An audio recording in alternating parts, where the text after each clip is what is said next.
संपदा news channel में आपका हार्दिक स्वागत।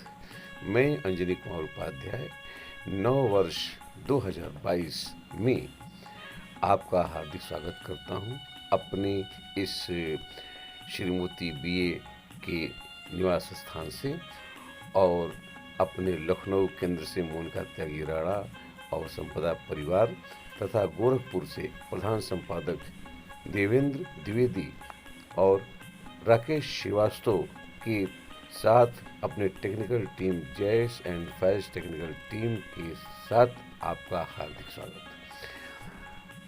भारतीय नववर्ष और अंग्रेजी नववर्ष ये दो हैं। आज अंग्रेजी नववर्ष का प्रारंभ है, तो आज हम आपको अंग्रेजी नववर्ष और भारतीय नववर्ष की महत्व को, दोनों के महत्व को जानने के लिए हम आज आपको लेकर चल रहे हैं बाबा राघवदास भगवान दास स्नातकोत्तर महाविद्यालय आश्रम बरहज देवरिया के निवर्तमान प्राचार्य अजय कुमार मिश्र जी के पास, यह जानने के लिए कि इन दोनों नववर्षों में किसका महत्व ज्यादा है और यह अंग्रेजी नववर्ष क्या है। विश्व की एक बड़ी आबादी जी 1 जनवरी को नया वर्ष मनाती है। जी जी इसके पीछे उसका अपना तर्क भी है जी और उनकी अपनी मान्यता भी है जी। लेकिन भारतीय परंपरा और भारतीय संस्कृति के अनुसार 1 जनवरी नववर्ष नहीं है जी, क्योंकि भारतीय संस्कृति एक सनातन परंपरा के अनुसार चलती है। जी भारतीय पंचांग प्रणाली के अनुसार जी प्रत्येक वर्ष का एक विशिष्ट नाम होता है जी और प्रत्येक नाम का एक विशिष्ट अर्थ भी होता है। जी प्रति 60 वर्षों को संवत्सर कहते हैं जी और भारतीय पंचांग के अनुसार जी नया वर्ष जी अप्रैल माह में शुरू होता है। जी उसी विशिष्ट परंपरा जी के अनुसार अपना नया संवत ही नया साल है, जी जब ब्रह्मांड से लेकर जी सूर्य, जी चांद की दिशा, जी नक्षत्र, जी मौसम, जी फसल, कक्षा जी तो बदलता ही बदलता है। जी मनुष्य में नया रक्त संचरण आदि का परिवर्तन होता है जी जी जो पूरी तरह विज्ञान आधारित है। जी जी सनातन धर्म दुनिया का सबसे वैज्ञानिक, व्यवहारिक और समावेशी धर्म है। जी हमारे ऋषि मुनि तब भी सटीक भविष्यवाणी करते थे जी जब आधुनिक गजट और जी उपकरण आज मौजूद नहीं थे। जी अंग्रेजी नववर्ष जी का भारत में जी विरोध भले न होता हो, जी लेकिन 1937 जी की घटना हमें बहुत कुछ सोचने पर मजबूर कर देती है। जी जब पंडित दीनदयाल उपाध्याय जी कानपुर के सनातन धर्म इंटर कॉलेज के विद्यार्थी थे, जी 1 जनवरी को जी अंग्रेजी के शिक्षक ने आकर जी कक्षा में विद्यार्थियों को जी नए वर्ष की शुभकामना दी। जी सारे बच्चे जी तो चुपचाप उस शुभकामना को स्वीकार कर लिए, लेकिन उनमें से एक बालक ने बड़ी विनम्रता पूर्वक खड़े होकर कहा जी कि आपकी के इस शुभकामना का सम्मान है, जी लेकिन मैं इसे स्वीकार नहीं करता क्योंकि भारतीय संस्कृति में 1 जनवरी नया वर्ष नहीं है, बल्कि 9 संवत्सर विक्रमी संवत चैत्र प्रतिपदा से हमारा जी नव वर्ष शुरू होता है, जी जब चारों तरफ हरियाली है, प्रकृति में खुशी का माहौल होता है, विद्यार्थियों की कक्षा और सत्र बन चुके होते हैं, जी जी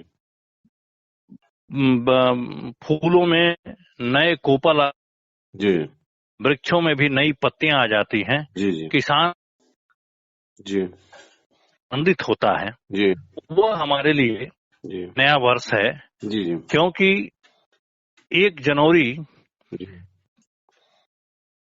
भारतीय परिवेश के अनुसार, भारतीय वातावरण के अनुसार मानना जी इसलिए भी उचित नहीं है जी क्योंकि न इसमें ऋतु बदली, न ही मौसम बदला, जी न कक्षा बदली, न सत्र बदला, जी न फसल बदली, जी न ही पेड़ों की रंगत बदली, जी न ही सूर्य चांद और सितारों की दिशा बदली जी और न ही नक्षत्र बदला। जी जी फिर किस बात का नववर्ष?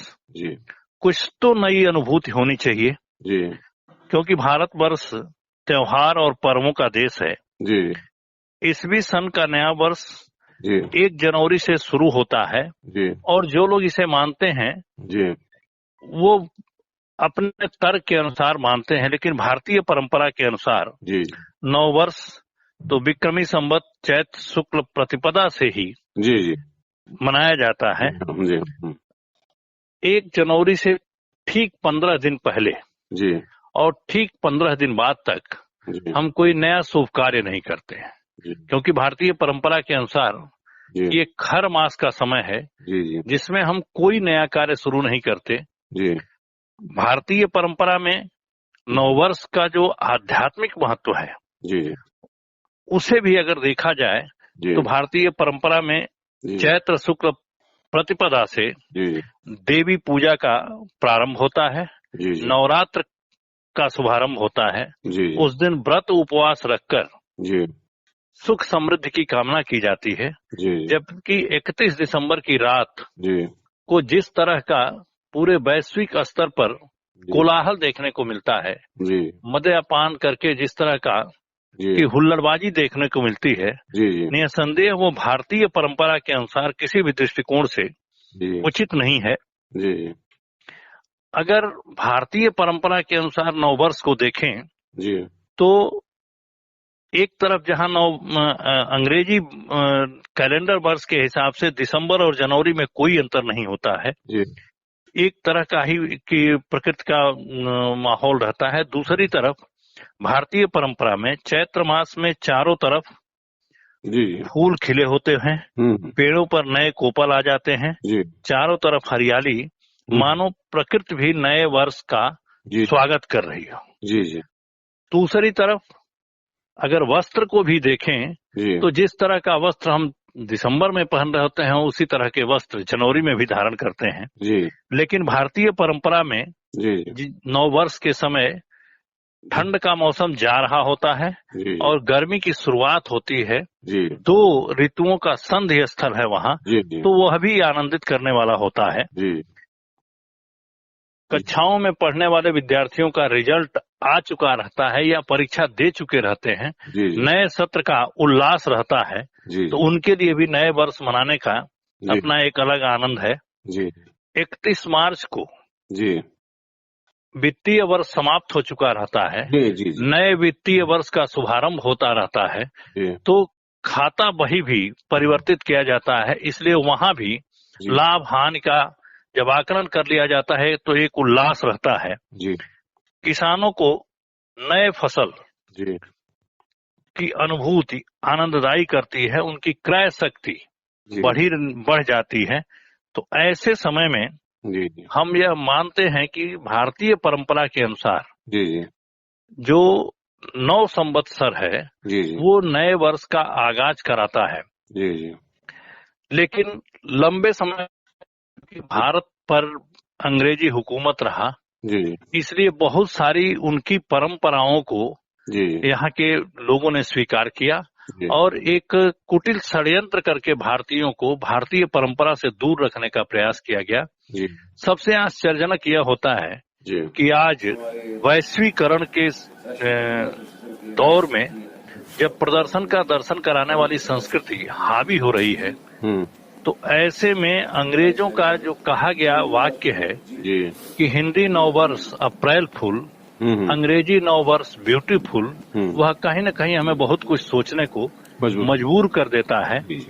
यदि हम भारतीय परंपरा में विश्वास करें और निसंदेह उसमें विश्वास करना ही होगा, तो कहा गया कि प्रत्येक वर्ष को एक नया नाम दिया जाता है और उस नए नाम का एक विशिष्ट अर्थ होता है। वर्ष 2019-20 का नाम विकारी रखा गया, जो एक बीमारी वर्ष बनकर अपने नाम पर खरा उतरा। कोविड-19 की शुरुआत वर्ष 2019 में ही हुई और पूरा विश्व इसकी चपेट में रहा। निसंदेह बहुत से लोगों ने अपने को खोया भी। वर्ष 2020-21 का नाम भारतीय परंपरा के अनुसार सरवरी रखा गया, जिसका अर्थ है अंधेरा, और इसने पूरी दुनिया को अंधेरे में धकेल दिया। वर्ष 2021-22 का नाम प्लावा वर्ष रखा गया है। प्लावा का अर्थ होता है पार करा देने वाला। वाराह संहिता के अनुसार यह वर्ष दुनिया को असहनीय कठिनाइयों से पार ले जाएगा और हमें एक बेहतर स्थिति में पहुंचाएगा, अर्थात अंधेरे से प्रकाश की तरफ ले जाने वाला यह वर्ष होगा। जबकि वर्ष 2022-23 का नाम भारतीय पंचांग के अनुसार शुभकृत है, अर्थात शुभता पैदा करने वाला है। इसका अभिप्राय यह है कि इस समय तक आते आते इन सारी आपदाओं का विनाश हो चुका होगा। हम आगे देख रहे होंगे और आगे देखना है और एक बेहतर कल की उम्मीद कर सकते हैं। इसलिए ऐसी स्थिति में जो लोग उस परंपरा से संबद्ध हैं वो मनाएं, कहीं कोई दिक्कत नहीं है। लेकिन भारतीय परंपरा, भारतीय सनातन परंपरा, भारतीय पंचांग परंपरा में विश्वास रखने वाले लोगों के लिए यह नववर्ष उतना अनुकूल और उपयुक्त नहीं है। केवल जो ग्लोबलाइजेशन है, जो विदेशी कंपनियों ने एक भारत को बाजार समझ लिया है, ऐसे में इस तरह के आयोजनों का प्रचार प्रसार करके हमारी जो मूल परंपरा है उससे दूर रखने का एक तरह की साजिश है। इसलिए हम अंग्रेजी नववर्ष को जानें, समझें, लेकिन भारतीय नववर्ष का जो उल्लास है वह निसंदेह हमें आनंदित करता है, चारों तरफ से हमें खुशी का माहौल देता है।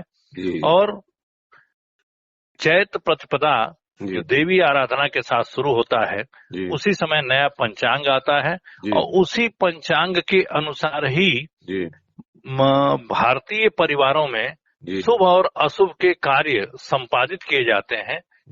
इसलिए नव वर्ष भारतीय परंपरा के अनुसार चैत्र प्रतिपदा से शुरू होता है।